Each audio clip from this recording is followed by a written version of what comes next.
and welcome to the bakingmad.com kitchen. I'm going to show you how to make the most scrumptious Chelsea buns. And to start with, you need 450 grams of strong white bread flour and 80 grams of butter and a teaspoonful of salt. I'm just going to rub the butter into the flour until it makes breadcrumbs. And you must use strong plain flour for this because obviously you want the gluten content, which will rise up and trap the bubbles from the yeast. So ordinary plain flour wouldn't do, it must be strong flour with a high gluten content. Once you've got your butter rubbed in nice and finely, then you can add 2 teaspoonfuls of easy bake yeast. This is fabulous stuff. All you do is just sprinkle it dry into your flour. Never add water and reconstitute easy bake yeast. It just is stirred in. 40 grams of golden caster sugar. Give that a quick stir. 1 egg. And about 200 to 225 mils of warm milk. And it should be just warm to the touch, not too hot or you'll kill the yeast, but just warm enough to get it activated.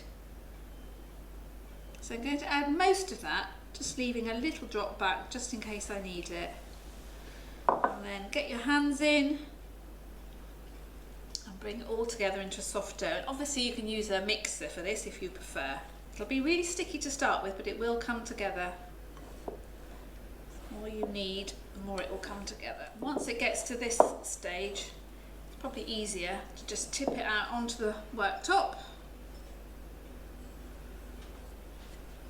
And you can start bringing it together on the worktop. And the trick with kneading is to gather the dough into a ball and then push away with the palm of your hands. So gather and push, gather and push, gather and push away. And just keep doing that until you've got all of the crumbs incorporated. Once your dough is really silky smooth, we need to pop it in a bowl and cover it with cling film and leave it for about an hour and a half. It really depends on the warmth of your kitchen, and because it's a very rich dough with a lot of butter and sugar in it and eggs in it, it will take longer than a normal dough. I'm just going to now make the filling for my Chelsea buns, and I've got 140 grams of mixed dried fruit, 75 grams of lovely light muscovado sugar, and 1.5 teaspoonfuls of mixed spice. I'm now going to roll out my dough, which is doubled in size. Just with a little bit of a punch back, not too much. A little bit of flour on your work surface to keep it moving, and we want to roll it into a rectangle. One more roll and we should be there. Once you've rolled out your dough, just give it a brush with some melted butter. This will make it even more rich, but also helps to glue the filling in so that it doesn't all fall out. And then we're going to sprinkle our filling on top.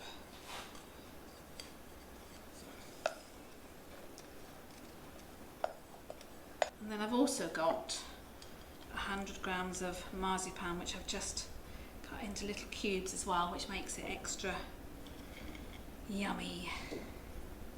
And then we've just got to roll it up. So now we're going to cut the dough into 12 equal slices.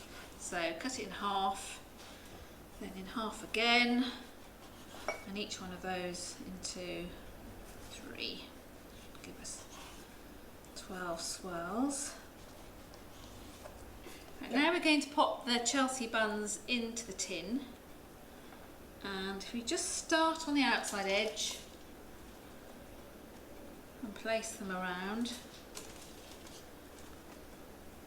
and then we'll go fill up the gap in the middle with the smaller ones.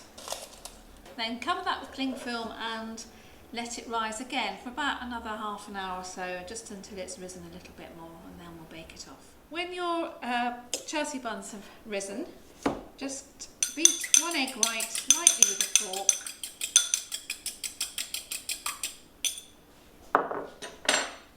We'll just brush that over the top.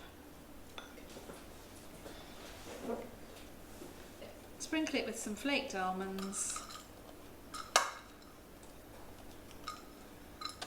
And lastly, a little shake of demerara sugar. And that will melt and give a lovely, sticky, caramelised, crunchy topping. That just goes into the oven at 200 degrees Fahrenheit as 180 fan, gas 6, for about 20-25 minutes until lovely and golden brown. So when it's come out of the oven, last but not least, a lovely coating of warm apricot jam. So it's really, really sticky, golden and utterly irresistible.